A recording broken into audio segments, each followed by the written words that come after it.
پار بیڑا لگائے آل رسول،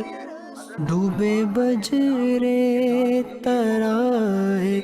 آل رسول، ڈوبے بجرے ترائے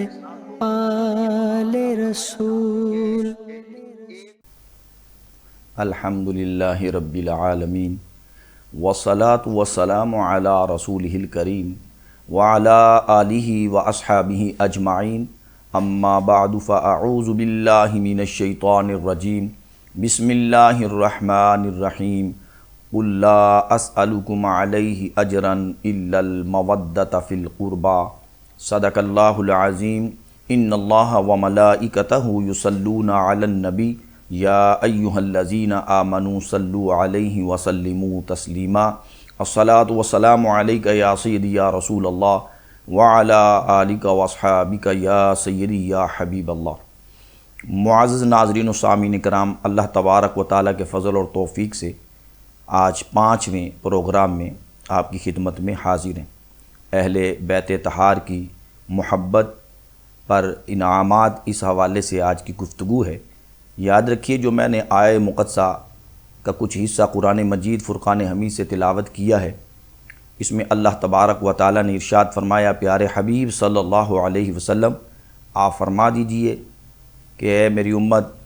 میں تم سے کوئی بھی اجرت طلب نہیں کرتا، لیکن جو میرے قرابت دار ہیں ان کی مودت کو لازم رکھو۔ اس آیہ مقدسہ کا میں نے مختصراً خلاصہ بیان کیا ہے۔ اس کی روشنی میں مفسرین کرام نے لکھا ہے کہ اہل بیت طہار کی محبت کو اللہ تبارک و تعالیٰ نے فرض قرار دیا ہے۔ رسول اکرم صلی اللہ علیہ وآلہ وسلم کی اہل بیت طہار کی محبت کو لازم قرار دیا گیا ہے۔ اور یہاں یہ بات بڑی قابل غور ہے کہ اگر بندے کے پاس نماز ہے، روزہ ہے، عبادات ہیں، محبت رسول سے اگر وہ محبت اہل بیت طہار سے اگر وہ خالی ہے، تو یاد رکھیے کہ حدیث مبارکہ میں نبی اکرم صلی اللہ علیہ وآلہ وسلم کا ارشاد گرامی ہے۔ معجم کبیر کی حدیث نمبر 1,14,000 حدیث کا نمبر ہے 11,412۔ یاد رکھیے، معجم کبیر کی یہ 11 نمبر جلد ہے اور 142 نمبر صفحہ ہے۔ اس میں حضرت سیدنا عبداللہ بن عباس رضی اللہ تعالی عنہ آپ بیان کرتے ہیں کہ نبی اکرم صلی اللہ علیہ وآلہ وسلم نے ارشاد فرمایا کہ اگر ایک شخص بیت اللہ، خانہ کعبہ اور مقام ابراہیم کے درمیان وہاں پر نمازیں پڑھے اور وہیں رہے اور وہاں بیٹھ کر روزہ رکھے، اتنی پیاری عبادت کہ بیت اللہ اور بیت اللہ خانہ کعبہ کے قریب اور پھر حرم پاک اور یعنی بیت اللہ اور مقام ابراہیم کے درمیان میں بیٹھ کے عبادت میں مصروف رہے، لیکن اگر وہ اہل بیت طہار کے بغض میں مر گیا تو فرمایا وہ جہنم میں جائے گا، العیاذ باللہ تعالی۔ ہم تو یہ دعا کرتے ہیں اور ہمیں یہ ہمارے شجرے میں بتایا گیا ہے کہ حب اہل بیت دے، ہم تو التجا کرتے ہیں حب اہل بیت دے آل محمد کے لیے، کر شہید عشق حمزہ پیشوا کے واسطے، دو جہاں میں خادم آل رسول اللہ کر حضرت آل رسول مقتدیٰ کے واسطے۔ احباب ذی وقار، کسی نے اس کا خلاصہ یوں بیان کیا کہ آل نبی کا پیار ہے ایمان کی زندگی، ان سے نہیں ہے پیار تو سب کچھ فضول ہے۔ اہل بیت طہار رضوان اللہ علیہم اجمعین کی محبت اور اس کے انعامات کو بیان کرتے خود نبی اکرم صلی اللہ علیہ وآلہ وسلم نے ارشاد فرمایا کہ اے میری امت، اللہ تبارک و تعالیٰ سے محبت رکھو، وہ تمہیں روزی عطا فرماتا ہے۔ اور پھر فرمایا اللہ تبارک و تعالیٰ کے سبب مجھ سے محبت رکھو، اور فرمایا میرے سبب سے میرے اہل بیت سے محبت رکھو۔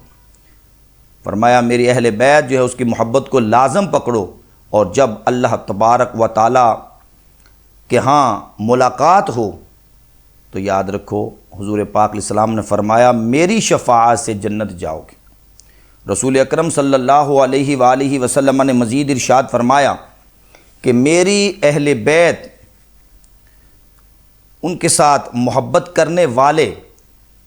دونوں کو حضور نے بیان کرتے ہوئے فرمایا میری اہل بیت اور جو ان کے ساتھ محبت کرنے والے، حضور نے فرمایا یہ اکٹھے حوض کوثر پر ایسے آئیں گے اپنی شہادت کی انگلی کی طرف اشارہ کر کے نبی اکرم علیہ السلام نے فرمایا جیسے درمیان والی انگلی شہادت والی انگلی کے ساتھ ملی ہوئی ہے، اسی طرح یہ اکٹھے حوض کوثر پر ہوں گے۔ اہل بیت اطہار کے ساتھ محبت کا کتنا بڑا انعام ہے کہ رسول اکرم صلی اللہ علیہ وآلہ وسلم نے ارشاد فرمایا، جو شخص چاہتا ہے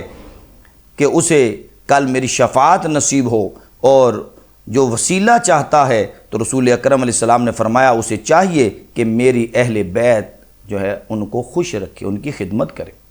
نبی اکرم صلی اللہ علیہ وآلہ وسلم نے مزید ارشاد فرمایا، مولا علی کرم اللہ وجہ الکریم فرماتے ہیں کہ رسول اکرم علیہ السلام نے فرمایا، پیارے علی تو اور سیدہ فاطمہ اور حسن و حسین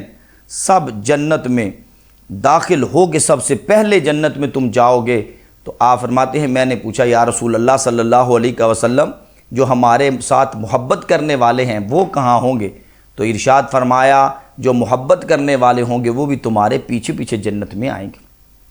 اہل بیت اطہار کی محبت اور ان کے ساتھ پیار کا یہ اتنا بڑا انعام ہے کہ اللہ تعالیٰ ان کے سبب سے بندے کو ایمان کی جو جان ہے وہ اہل بیت اطہار کی محبت ہے، اور اسی کے سبب اللہ تبارک و تعالیٰ جنت عطا فرمائے گا اور خاتمہ بالخیر، خاتمہ بالایمان نصیب فرمائے گا۔ نبی اکرم صلی اللہ علیہ وآلہ وسلم کا ارشاد گرامی ہے، حضرت عبداللہ بن عباس رضی اللہ تعالیٰ عنہ آپ روایت کرتے ہیں، نبی اکرم صلی اللہ علیہ وسلم نے ارشاد فرمایا کہ میں ایک درخت ہوں اور میری بیٹی سیدہ فاطمہ رضی اللہ تعالیٰ عنہا اس درخت کی ٹہنی ہیں۔ فرمایا میرے اس درخت کے جو شگوفہ ہے وہ حضرت سیدنا علی کرم اللہ وجہ الکریم ہیں، اور اس درخت کا پھل حسن و حسین ہے رضی اللہ عنہما۔ اور فرمایا جو ان کے ساتھ محبت کرنے والے ہیں وہ اس درخت کے پتے ہیں۔ رسول اکرم علیہ السلام نے فرمایا کہ یہ سب کے سب جنت میں ہوں گے۔ اللہ تبارک و تعالیٰ اہل بیت اطہار کے صدقے سے، ان کی محبت کے صدقے سے محبت کرنے والوں کو یہ انعام عطا فرمائے گا۔ نبی اکرم صلی اللہ علیہ وآلہ وسلم نے ارشاد فرمایا ان کی محبت میری محبت ہے۔ آپ اندازہ فرمائیں کہ اہل بیت اطہار کی محبت کو رسول اکرم علیہ السلام نے اپنی محبت قرار دیا، اور فرمایا جو ان سے بغض رکھتا ہے وہ میرے ساتھ بغض رکھتا ہے۔ تو پتہ چلا ان کی محبت نبی کریم علیہ السلام کی محبت، اور ان کے ساتھ دشمنی اللہ کے نبی پیارے مصطفیٰ کریم علیہ السلام کے ساتھ دشمنی رکھنا ہے۔ امام ابن حجر آپ نے ایک واقعہ نقل فرمایا ہے، کہتے ہیں کہ میں نے ایک شخص کو دیکھا کہ جو سید زادوں کا بڑا احترام کرتا، بہت زیادہ احترام اور عزت اور تکریم کے ساتھ پیش آتے۔ تو میں نے ان سے پوچھ لیا کہ اتنا زیادہ احترام اور تکریم آپ سید زادوں کی کیوں فرماتے ہیں؟ تو انہوں نے کہا کہ اس کی وجہ یہ ہے کہ میرے استاد غرامی نے ایک بے عمل سید زادے کا جنازہ نہ پڑھایا، اس کی بے عملیوں کی وجہ سے جب جنازہ نہ پڑھایا تو رات کو سوئے تو خواب میں سید الانبیاء حضرت محمد مصطفیٰ صلی اللہ علیہ وآلہ وسلم کی زیارت نصیب ہوئی، اور حضور پاک علیہ الصلوۃ والسلام کے ساتھ حضور کی پیاری لاڈلی شہزادی حضرت سیدہ کونین حضرت سیدہ فاطمہ الزہرا رضی اللہ تعالی عنہا بھی ساتھ تشریف فرما تھیں۔ کہتے ہیں کہ جب میرے استاد غرامی نے خواب میں دیکھا کہ سیدہ کائنات نے اپنا چہرہ انور رخ مبارک پھیر لیا، جب اپنا چہرہ رخ مبارک پھیر لیا تو میں نے عرض کیا کہ سیدہ پیاری حضور کی شہزادی، آپ نے اس طرح چہرہ مبارک کیوں آپ نے رخ چینج فرما لیا، دوسری طرف کر لیا؟ تو حضرت سیدہ کائنات رضی اللہ تعالی عنہا سلام اللہ علیہا نے ارشاد فرمایا کہ جب تجھے کوئی نیکی میرے بیٹے میں نظر نہیں آئی تھی تو کیا یہ شرف کافی نہیں تھا کہ وہ ہمارا بیٹا تھا؟ تو آئیے